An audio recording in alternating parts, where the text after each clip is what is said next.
Orang yang berhadap kepada Allah melalui bala bencana, melalui penyakit-penyakit. Diberikan Allah bencana harta, diberikan Allah penyakit, maka dia sabar. Dia sabar dan dia ridha. Fa'ahabbahu wa arrafah, maka karena dia sabar, karena dia ridha dengan bala bencana, dengan penyakit dan sebagainya, Allah cinta kepadanya dan Allah berikan pula ma'rifat kepadanya. Nah, itu as-sabiqun juga ngarannya. Wa qaumun amaddahum bin ni'am wa basata lahum fil mal wal afiyah wa sarafa anhum an-niqam fashaghalahum dhalik an-nuhuda wal iqbala 'ala Allah fasalaba dhalika minhum wa daraba bihim bil balaya wal mihan fatayaqqadha wa aqbala 'ala Allah.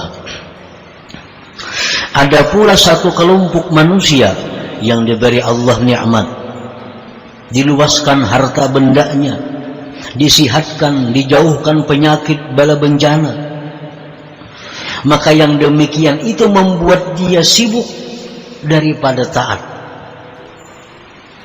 Yang demikian itu membuat dia lupa kepada Allah.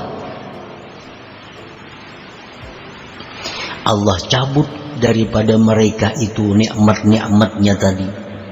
Allah datangkan bala bencana kepadanya, maka akhirnya dia jaga, akhirnya dia sadar dan berhadap kepada Allah, berkhidmat kepada Allah subhanahu wa ta'ala.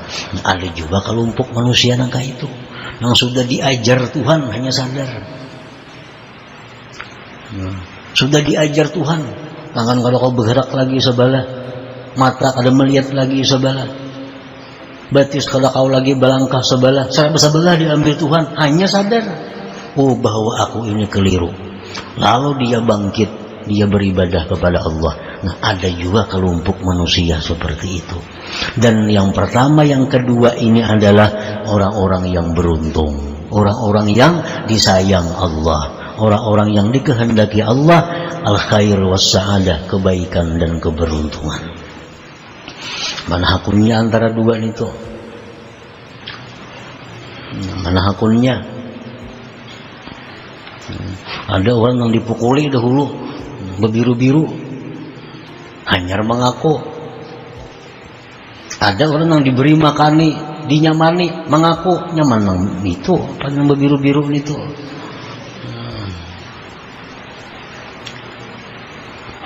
Itulah isyarat firman Allah dalam Al-Quran, walillahi yasjudu man fis samawati wal ardi taw'an wa karha.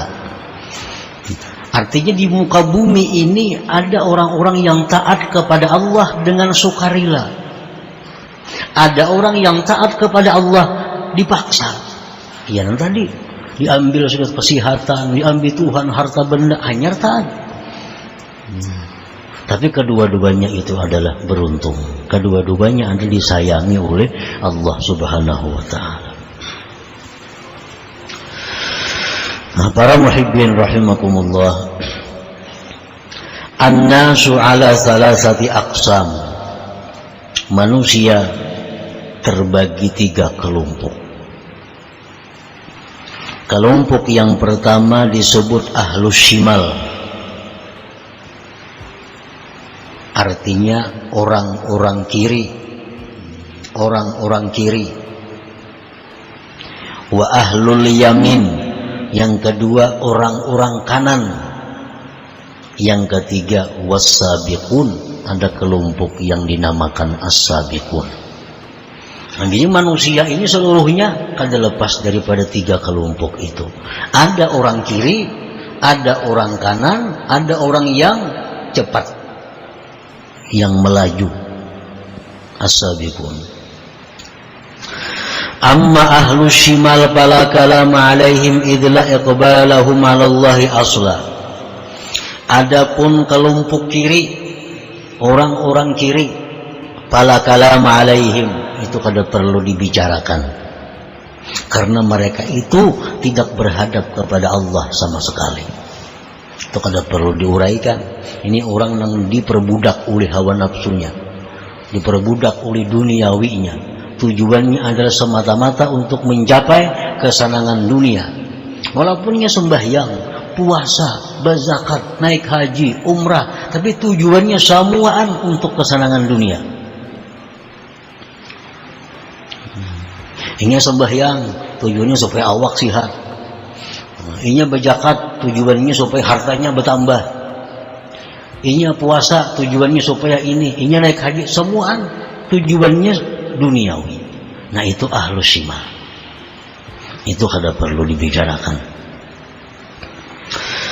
Wa amma ahlul yamin, adapun orang-orang ahlul yamin, falahum iqbalun 'ala Allah, lakin la khususiyyata lahum li'annahum iktafau bi zahiri syari'ah wa lam yaltafitu ila suluki tariqatin wala haqiqah.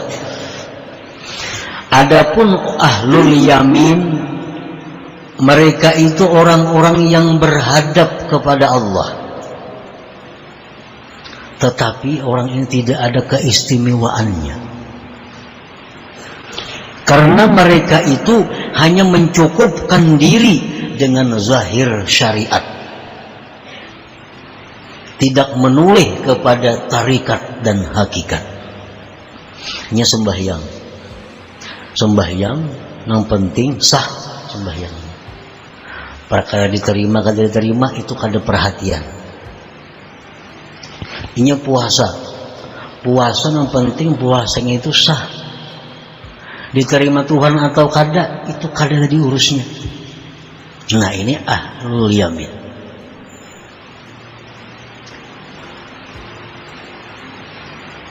Ini kada menggali sembahyang itu kayak apa cara supaya murni bersih. Ini kada menggali apa hakikat dari sembahyang itu. Kan sembahyang itu ada tariqah, sembahyang itu ada caranya agar sembahyang ini menjadi sembahyang yang sampai kepada Allah. Sembahyang itu ada hakikatnya, yang bila mana kita mengetahui hakikat sembahyang, kita akan menjadi orang yang dekat dengan Allah. Nah, hakikat sembahyang, Nabi paling rajin sembahyang, sahabat rajin-rajin sembahyang. Nah, mereka itu sembahyang adalah mengetahui hakikatnya. Salah satu hakikat sembahyang itu adalah tanha anil fahsya wal munkar. Nah, sembahyang itu salah satu hakikatnya adalah mencegah seseorang dari perbuatan buruk, perbuatan munkar. Itu sembahyang. Sembahyang itu hakikatnya adalah agar kita ini mencegah kemungkaran, menyuruh kebaikan. Nah, menyuruh kebaikan, mencegah kemunkaran, itu adalah akhlaknya Allah. Akhlaknya Allah. Kan Allah tuh mengajak kita kebaikan. Allah mengajak kita untuk berbuat baik, menjauhi yang munkar. Nah, kalau kita sembahyang itu dengan benar, maka hakikat sembahyang itu akan menjadikan diri kita ini mencegah yang munkar, menyuruh yang ma'ruf. Berarti akhlak kita ini berdekatan dengan akhlaknya Allah Subhanahu wa ta'ala. Itu salah satu hakikatnya sembahyang. Sembahyang itu sendiri kadang mendekatkan kita kepada Allah. Sembahyang itu sendiri kadang mendekatkan kita kepada Allah. Yang mendekatkan kita kepada Allah adalah hakikat sembahyang itu, menjadikan diri kita ini berakhlak sama dengan akhlaknya Allah. Nah, orang ahlul yaminnya kada tahu urusan itu. Pentingnya sembahyang, pentingnya puasa, nya kada tahu hakikat itu macam apa, kada tahu. Nah, orang ahlul yamin ini walaupun berhadap kepada Allah, tapi tidak ada khususiyah, tidak ada keistimewaan bagi mereka. Wa ammas sabiqun, adapun orang-orang sabiqun. Nah, ini yang kita bicarakan. Orang-orang sabiqun ini ala kismain, dua macam. Kismun aqbala 'ala Allah bin ni'am fastaka ila ma'rifatil mun'im faja'ala an-ni'ama wasilatan ila al-wusul fa ahabbahu wa arrafah. Yang pertama adalah orang-orang yang berhadap kepada Allah, beribadah kepada Allah dengan nikmat. Dengan nikmat. Dia menerima nikmat-nikmat Allah setiap hari. Lalu dia rindu, hendak tahu siapa yang memberi nikmat ini. Fastaqa ilal mun'im. Dia rindu kepada yang memberi nikmat. Tiap hari memberi nikmat. Lalu ia rindu hendak tahu siapa yang memberi aku nikmat tiap hari ini. Nah, maka dia jadikan nikmat itu adalah perantara dia untuk sampai mengenali Allah. Maka fa'ahabbahu wa arrafah, maka orang ini dicintai Allah dan Allah berikan dia ma'rifat. Nah, ini sabikun ngarannya, kelompok sabikun. Orang yang merasakan nikmat ini setiap hari datangnya dari Allah, lalu dia hendak tahu lawan Allah itu. Kayak apa caranya supaya tahu lawan Allah? Dia jadikan nikmat-nikmat itu kendaraannya untuk mengenali Allah.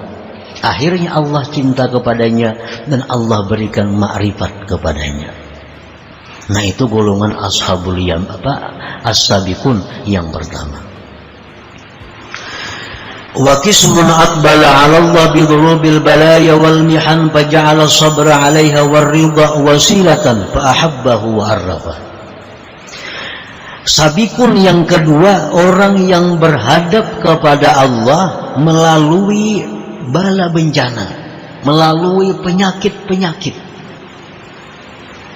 Diberikan Allah bencana harta, diberikan Allah penyakit, maka dia sabar. Dia sabar dan dia ridha.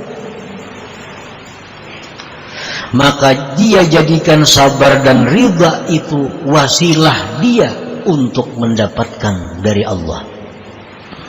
Fa'ahabbahu wa arrafah, maka karena dia sabar, karena dia ridha dengan bala bencana, dengan penyakit dan sebagainya, Allah cinta kepadanya dan Allah berikan pula ma'rifat kepadanya.